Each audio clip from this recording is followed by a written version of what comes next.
کبھی وہ نوجوان خدا کے وجود کا منکر تھا اور آج وہی شخصیت جاپان کے دارالحکومت ٹوکیو کی ایک جامع مسجد میں امام کے منصب پر فائز ہے۔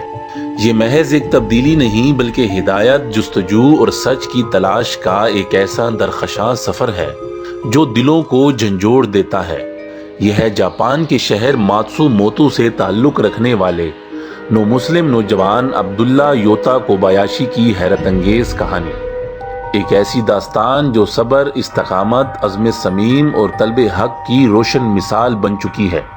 یوتا کوبایاشی کبھی الحاد کے اندھیروں میں بھٹک رہے تھے، مگر ان کے دل کی گہرائیوں میں سچ کی ایک چنگاری سلگ رہی تھی۔ یہی چنگاری ایک دن نور ہدایت میں بدل گئی اور اللہ تعالیٰ نے انہیں اسلام جیسے عظیم نعمت سے سرفراز فرما دیا۔ اسلام قبول کرنے کے بعد انہوں نے محض نام کے مسلمان بننے پر اکتفا نہ کیا، بلکہ دین کو سمجھنے، سیکھنے اور اس پر عمل پیرا ہونے کا پختہ عزم کر لیا۔ یہ راستہ کانٹوں سے بھرا ہوا تھا، مشکلات سے لبریز تھا، مگر ان کا حوصلہ آسمان کو چھو رہا تھا۔ انہوں نے زبان کی رکاوٹ کو بھی اپنے جذبے کے سامنے جھکا دیا۔ قرآن مجید کی آیات کو یاد کرنا، تلفظ کو درست کرنا، یہ سب ان کے لیے ابتدا میں نہایت دشوار تھا، مگر انہوں نے ہمت نہ ہاری۔ وہ مسلسل محنت کرتے رہے، دن رات ایک کیے رکھا اور علم دین کے سمندر میں غوطہ زن ہوتے رہے۔ وقت گزرتا گیا اور ان کی لگن رنگ لاتی گئی۔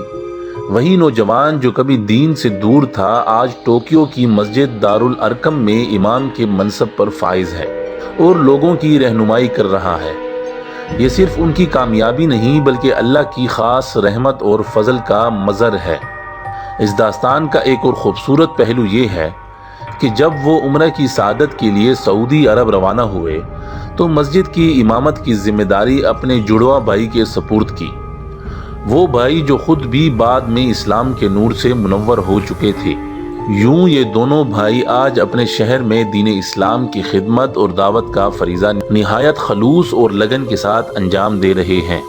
بلا شبہ جب اللہ تعالیٰ کسی بندے کے لیے ہدایت کا ارادہ فرما لیتا ہے تو اس کے لیے راستے خود بخود آسان ہو جاتے ہیں۔